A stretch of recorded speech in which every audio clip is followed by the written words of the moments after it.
Crecimiento de la población, aumento de la urbanización, desarrollo económico y presión sobre los recursos naturales del planeta amenazan la salud de las personas, los animales y el medio ambiente.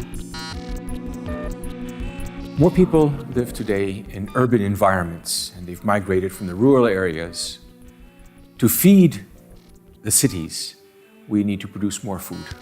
Intensive livestock agriculture, the raising of poultry or swine, particularly in peri-urban or close to the cities in great numbers, is a perfect environment for disease emergence, as we saw with H5N1 avian influenza in Southeast Asia. Livestock are the weakest link in global health. Livestock connects environmental health and human health in many different ways.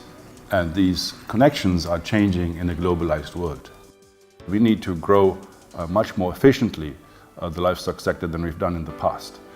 That means intensification is necessary, but intensification needs to be managed in a way that animal welfare, pollution, and also the disease issue, antibiotic issues, for example, are managed much more carefully.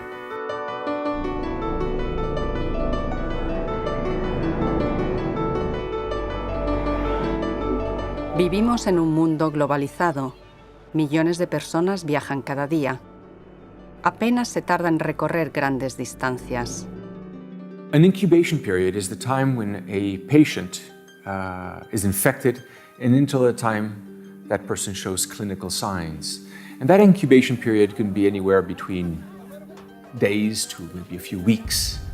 In the case of international travel, this occurs within hours. So you can become infected in one part of the world, and when you travel to another part of the world, a few hours later, you could actually develop the clinical signs in that neighboring country or across the world. African swine fever, when it entered into Eastern Europe, was through the importation or of garbage that was fed to pigs. And pigs came down with African swine fever, and today we have the disease spreading into several countries of Eastern Europe and threatening Western Europe as well as Asia.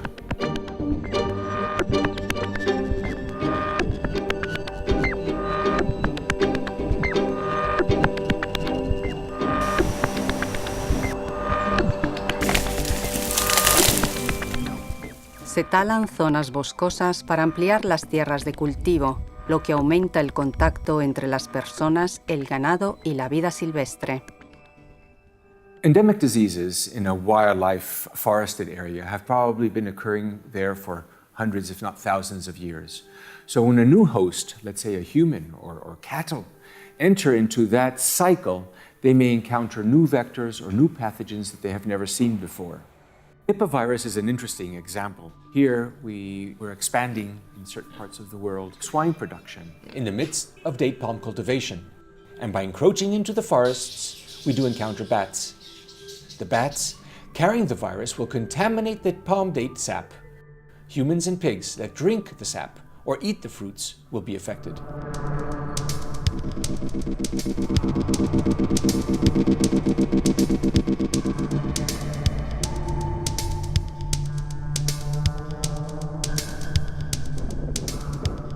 El cambio climático modifica temperatura, humedad y ciclos estacionales. Esto repercute directamente en la supervivencia de los microbios en el medio ambiente. With more rains or more precipitation, we would likely see more bugs, mosquitoes, flies, ticks. And we know that some of these vectors carry microbes with them, whether it's dengue, malaria, Rift Valley fever, or chikungunya. The livestock sector is very exposed to climate change. Also given the fact that a lot of livestock production is taking place in very marginal environments which will be particularly exposed to climate change. And that will affect the livelihoods of many of the pastoralists and smallholders that FAO is concerned about. The livestock sector is an important emitter of greenhouse gas emissions.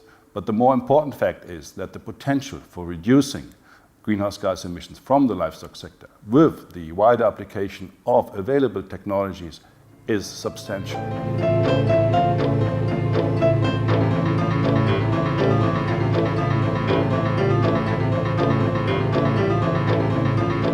Están apareciendo enfermedades infecciosas nuevas y pueden volver a brotar otras existentes. La población pobre es la más vulnerable y soporta la mayor carga.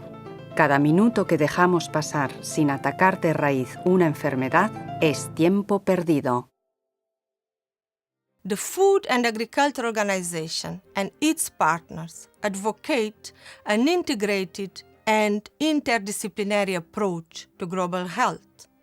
We call upon all stakeholders, especially the decision makers within governments, international organizations, civil society, private sector, research institutions, and academia, to actively promote this innovative perspective to save lives and save livelihoods.